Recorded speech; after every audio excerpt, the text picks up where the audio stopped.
সাহারি খাওয়া এটা রমজানের একটা আমল।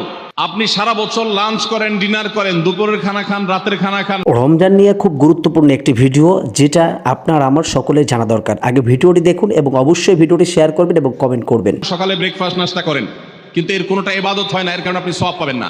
কিন্তু রমজান মাসে ভোর রাতে ঘুম থেকে উঠে যে আপনি খাবার খাবেন, এই খাবার খাওয়ার জন্য যে উঠলেন এবং খাইলেন, এর কারণে আপনার অ্যাকাউন্টে আপনার আমলনামা আল্লাহ তাআলা সওয়াব জমা করে দিবেন। আপনি রিওয়ার্ড পাবেন, বিনিময় পাবেন। কেন? কারণ নবী করিম সাল্লাল্লাহু আলাইহি সাল্লাম বলেছেন, তাসাহহারু ফাইন্না ফিস সাহুরি বারাকাহ। তোমরা সাহারির খাবার খাবে ভোর রাতে। রোজার মাসে রোজা রাখতে গিয়ে সাহারির খাবার খাবে। কেন? কারণ সাহারির যে খানা, এই খানাতে আল্লাহ তাআলা বরকত রেখেছেন। এই খানা খাইলে তার জন্য আমাদের স্পিরিচুয়াল, আধ্যাত্মিক বিভিন্ন রকমের উপকারিতা আল্লাহ তাআলা এর মধ্যে নিহিত রেখেছেন। এর মধ্যে খাদ্য শক্তি আছে, আমাদের এনার্জি হবে শরীরে, রোজা রাখতে সহজ হবে। এর পাশাপাশি সাহারির খাবারে আলাদা একটা বরকত আছে, শেফা, বহুবিধ উপকারিতা আমাদের শরীরের, আমাদের মনের জন্য আল্লাহ তাআলা রেখেছেন। এই জন্য সাহারি খাওয়াটা আলাদা একটা ইবাদত। যদি আপনার সন্ধ্যা রাত্রে বেশি খাওয়া হয়ে যায়, সাহারিতে খানা খাওয়ার মতো মুড না থাকে, অন্তত এক ঢোক পানি, একটা খেজুর, সামান্য কিছু খেয়ে হলেও আপনি সাহারি খাবেন এবং তাতে আপনি সওয়াব পাবেন। কোনো কারণে যদি সাহারি খেতে না পারেন, রাতে উঠতে পারেন নাই, অ্যালার্ম বাজছে কিন্তু শুনেন নাই, উঠে দেখেন ফজরের আজান হয়ে গেছে, তাহলে ওই দিনের রোজা কি হবে নাকি হবে না? হবে।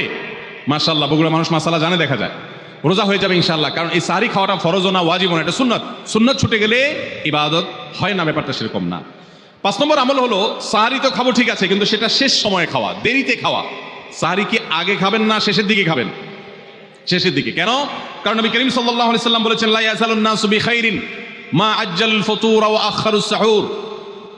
এই উম্মত, মুসলিম জাতি ততদিন পর্যন্ত কল্যাণের উপর প্রতিষ্ঠিত থাকবে, তারা কল্যাণকে স্পর্শ করতে পারবে যতদিন পর্যন্ত তারা সাহারি তাড়াতাড়ি খাবে না দেরিতে খাবে।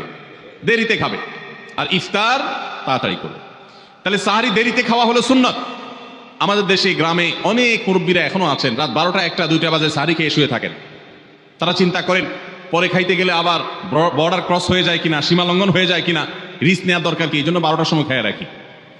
এটার কারণে সাহারি খাওয়ার সওয়াব পাবেন ঠিকই, কিন্তু দেরিতে সাহারি খাওয়ার যে সুন্নত, সেই সুন্নত আদায় হবে না। এই জন্য দেরিতে খাবেন। দেরিতে খাওয়ার মানে আবার এরকম দেরি না যে আপনি আর মুয়াজ্জিন সাহেব দুজন কম্পিটিশন করছেন, আপনার হাতে খাবারের প্লেট আর মুয়াজ্জিনের হাতে মাইক, আপনি আগে শেষ করেন আর মুয়াজ্জিন আগে আজান দিবে, কম্পিটিশন চলছে।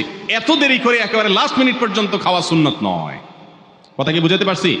কয়েক মিনিটের গ্যাপ রেখে তারপরে খাবার শেষ করবেন। কারণ নবী করিম সাল্লাল্লাহু আলাইহি ওয়াসাল্লাম সাহারি খেয়ে শেষ করে ফজর নামাজ শুরু করতেন, এর মধ্যে 50টা আয়াত পড়ার মতো গ্যাপ রাখতেন, অর্থাৎ প্রায় 10 মিনিটের মতো একটা গ্যাপ থাকতো। এই জন্য আমরা একটা গ্যাপ রেখে তারপর সাহারি শেষ করব। অর্থাৎ